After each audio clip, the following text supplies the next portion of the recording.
కరీంనగర్ జిల్లా హుజూరాబాద్ పట్టణంలో dumping yard ఏర్పాటును వ్యతిరేకిస్తూ అఖిలపక్ష నాయకులు రవాణా శాఖ మంత్రి పొన్నం ప్రభాకర్కు వినతిపత్రం అందజేశారు. హుజూరాబాద్లో డంపింగ్ యార్డ్ ఏర్పాటు ప్రతిపాదనను వెంటనే నిలిపివేయాలని నాయకులు మంత్రిని కోరారు. ఈ యార్డు వల్ల స్థానిక ప్రజలకు కలిగే ఇబ్బందులు, పర్యావరణ సమస్యలను వివరించారు. దీనిపై స్పందించిన మంత్రి పొన్నం ప్రభాకర్ గౌడ్ మాట్లాడుతూ డంపింగ్ యార్డ్ వల్ల జరిగే అనర్థాలను పూర్తి స్థాయిలో పరిశీలించిన తర్వాతే తుది నిర్ణయం తీసుకుంటామని తెలిపారు.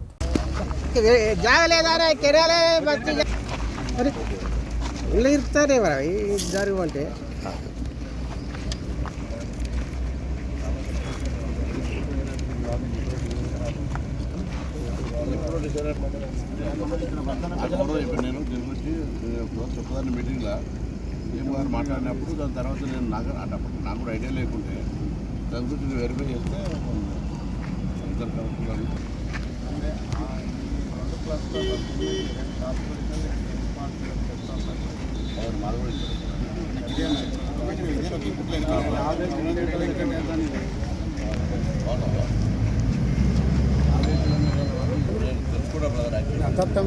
మీరేం కాదు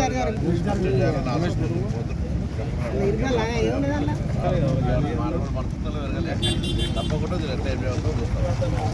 అది కాదు రాదా కాదని మర్చిపోతుంది.